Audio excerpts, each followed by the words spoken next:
La primera parte del Conjuro ha sido uno de los mayores éxitos del cine de terror en los últimos años.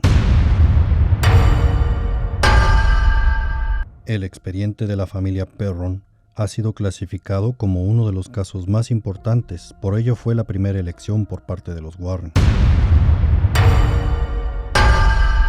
Es momento de decidir cuál será el segundo caso que haya tenido la misma o mayor actividad paranormal para los investigadores. Los Warren deciden por el caso con mayor impacto en los medios de comunicación en Europa. El caso Poltergeist de Enfield, hogar de la familia Hodgson, el acontecimiento poltergeist más documentado de la época. Antes de iniciar, ¿qué te parece apoyar este canal que apenas está comenzando? Dale un vistazo a nuestra página principal. Si te gustan los videos creados, la mejor forma de apoyarnos es suscribiéndote. Hemos generado muchas vistas y de verdad muchas gracias, pero... Vamos, la mayoría no se suscribe. Ayúdame suscribiéndote. Muchas gracias. Comenzamos. Año 1977, norte de Inglaterra. Dos niñas curiosas juegan la Ouija en casa, sin saber que desencadenarían una serie de fenómenos extraños originados por un espíritu que más adelante disfrutaría enormemente por el miedo que inspiraría. En el 284 de la calle Green Street, en una antigua vivienda en el barrio de Enfield, una mujer divorciada de 40 años que vivía ahí junto con sus 4 hijos, Margaret de 12 años, Janet de 11, Johnny de 10 y Billy de 7. Despertó una noche en medio de la madrugada debido a que Janet y su hermana se quejaron de que su cama no paraba de moverse, sacudiéndolas de arriba abajo. Cuando la mujer entró a la habitación de sus hijas, no presenció nada anormal, pero a la noche siguiente, los niños afirmaron que ahora se escuchaban unos extraños ruidos procedentes del suelo de la habitación y que una de las sillas no paraba de moverse. La mujer, pensando que se trataba de algún juego por parte de los niños, se disponía a reprenderlos cuando se percató que un pesado baúl que había sido utilizado para la mudanza se había desplazado de su sitio. La mujer a duras penas lo movió contra la pared, pero cuando se disponía a marcharse de la habitación, el baúl volvió a moverse por sí solo, quedando exactamente en la posición original. En ese momento, se convenció de que ahí ocurría algo paranormal. Aterrorizada por estos sucesos extraños, la mujer salió de la casa y pidió ayuda a sus vecinos. La familia Nottingham, el señor Vick, un corpulento constructor, relató posteriormente lo siguiente: entré a revisar y no podía distinguir de dónde provenían estos ruidos, pues se escuchaban golpes en la pared, en el dormitorio y en el techo. Reconozco que comencé a sentirme muy asustado. La familia Hodgson y los Nottingham decidieron entonces llamar a la policía. La agente de policía Caroline Hibbs, tras entrar a la casa, aseguró que un gran sillón se movía, sin ayuda, por todo el suelo. Inspeccioné ese mueble para ver si había cables ocultos, pero no pude encontrar ninguna explicación de lo que había sucedido. En los días siguientes, los ruidos persistieron y comenzaron a volar los juguetes por la habitación de los niños, por lo que la señora Hodgson y los vecinos decidieron llamar a la prensa. El diario Daily Mirror envió entonces a George Fallows, uno de los redactores más veteranos, al fotógrafo Graham Morris y al reportero Douglas Vince. El fotógrafo Graham Morris, que en el interior de la casa sufrió un golpe en la frente por un ladrillo de Lego, el cual salió disparado por el aire cuando intentaba tomar una fotografía, relató que aquello era un caos. Las cosas comenzaron a volar alrededor y todos ahí dentro estaban gritando. Posteriormente, un equipo periodístico de la BBC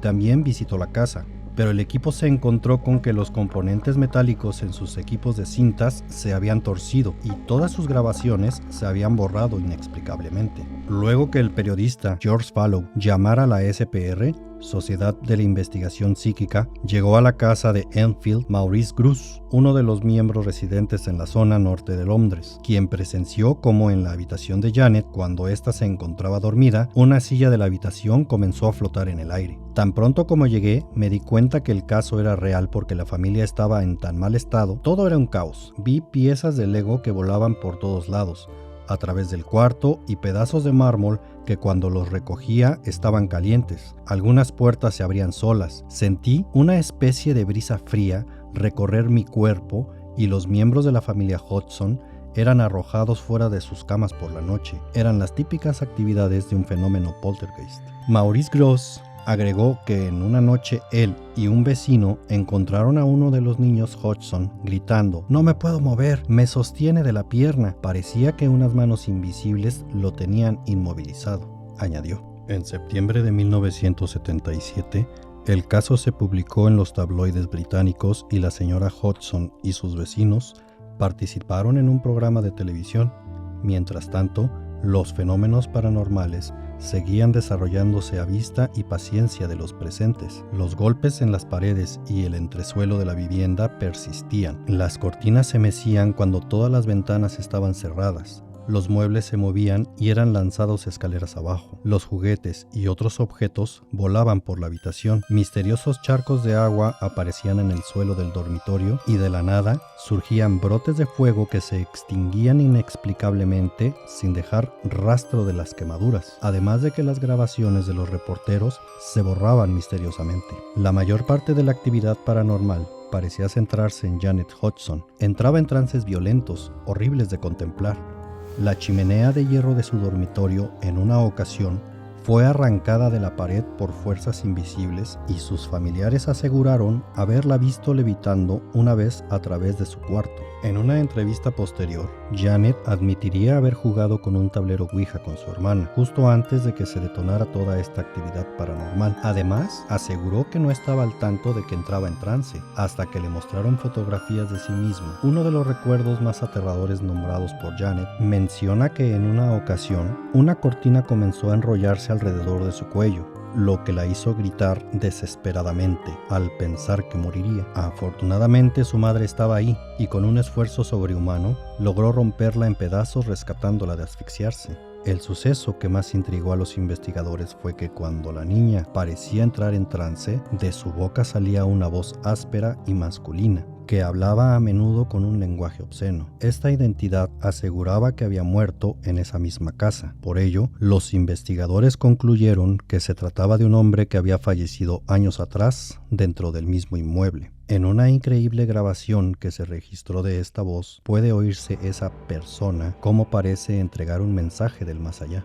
describiendo gráficamente el momento de su muerte. Justo antes de morir quedé ciego. Luego sufrí una hemorragia. Me quedé dormido y morí en la silla de la esquina, en la planta baja. La misteriosa voz, que todavía se puede escuchar en las cintas de audio al día de hoy, correspondía supuestamente a la de Bill Wilkins, un hombre de avanzada edad, mal hablado y gruñón que había muerto en la casa de Enfield muchos años antes de que los Hodgson habitaran la casa. El hijo de Bill Wilkins, tras reunirse con los investigadores, confirmó todos los detalles de la historia. Janet Hodgson relataría posteriormente que el hombre que habló a través de mí, Bill, parecía enfadado porque estábamos en su casa. Me sentí utilizada por una fuerza que nadie entiende. No estoy segura de que el poltergeist fuera verdaderamente maldito. Era casi como si quisiera ser parte de la familia. Creo que en el fondo no quería hacernos daño. Se había muerto ahí y quería estar en reposo. Y la única forma que podía comunicarse era a través de mí y de mi hermana. Janet Hodgson, en medio de los increíbles sucesos que ocurrían en su casa, pasó 6 semanas en el Maudsley Hospital, en el sur de Londres, donde se le sometió a diversas pruebas precisas para detectar cualquier anomalía física o mental, pero no se encontró nada, y durante ese tiempo la actividad poltergeist de la casa cesó completamente. Por ello, algunos expertos de la Universidad de Birkbeck y varios investigadores del SPR concluyeron al final que toda la supuesta actividad paranormal en la casa de Enfield había sido fruto de un engaño de Janet. Sin embargo, en abril de 1979, el caso fue investigado en detalle por los demonólogos norteamericanos Ed y Lorraine Warren, quienes concluyeron que había sido totalmente verídico, sin mencionar que sus extraños sucesos fueron corroborados por más de 30 testigos, entre ellos varios policías y periodistas. Janet Hodgson, quien actualmente vive en la localidad de Essex con su marido, un lechero retirado, afirmó que el caso fue totalmente real, aunque admitió que en una o dos oportunidades fabricó alguno de sus extraños hechos. Solo el 2% de los fenómenos que ocurrieron en nuestra casa fueron falsos. 1 o 2 veces falsifiqué los fenómenos solo para ver si el señor Bruce y un colega suyo, el señor Pfeiffer, nos atraparían, y siempre lo hacían. Cuando supe que se iba a filmar una película de todo esto, no me puso muy feliz, aunque hay que reconocer que fue un caso extraordinario, uno de los casos más reconocidos de la actividad paranormal en el mundo, pero para mí es un recuerdo triste. No tuve una infancia normal y sufrí mucho en la escuela. Me llamaban Ghost Girl, la chica fantasma. Además, una vez apareció mi foto en la primera página del Daily Star con el titular Poseída por el Diablo. Fue una época muy difícil. Pasé un corto periodo de tiempo en el hospital psiquiátrico Maudsley en Londres, en el que me introdujeron electrodos en la cabeza, pero las pruebas demostraron que yo estaba completamente normal.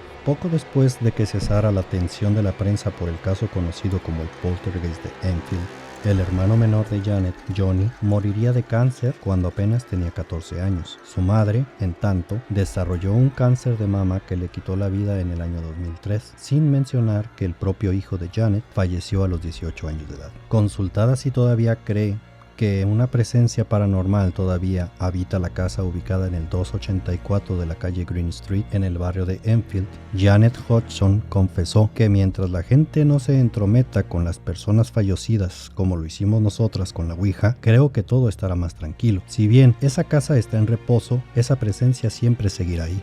Para corroborar las palabras de Janet, tras la muerte de su madre Peggy Hodgson, la familia Claire Bennett y sus 4 hijos se mudaron a la misma casa. Claire confesaría más tarde que al principio no vi nada, pero sí me sentí muy incómoda. Definitivamente sentía que había algún tipo de presencia en la casa, como si alguien me estuviera mirando. Cuando me enteré de la historia de la casa, todo tuvo sentido, así que decidimos mudarnos después de vivir ahí tan solo 2 meses. Lo aterrador fue que en la noche, antes de irnos, una de mis hijas, que en esa época tenía 15 años, me despertó muy asustada porque dijo que había visto a un hombre entrar a su habitación. Mamá, me dijo, tenemos que irnos de aquí, y eso hicimos inmediatamente al día siguiente. Después de la intervención de los Warren, otorgando la veracidad del caso y apoyando a la familia, orientándolos a afrontar los ataques y realizando los rituales correspondientes, el caso continuó disminuyendo su actividad paulatinamente hasta que 2 años después terminó, liberando por completo a la familia de este caso tan relevante. A continuación te presento un fragmento de los audios originales de este caso, que lo disfrutes. Este video tiene más de 40 años, por lo tanto, no podemos esperar una gran calidad. I want you to tell me whether you remember what happened to you when you died. Days before I died, I went blind. Then I had an hemorrhage, and I fell asleep, and I died in a chair in the corner downstairs. Why can't Janet feel you? I'm invisible. You're invisible? Why are you invisible? I'm a G-H-O-S-T. Espero que hayas disfrutado este video. Recuerda que esto fue el Misteriverso, el universo del misterio, el terror y lo paranormal. Hasta luego.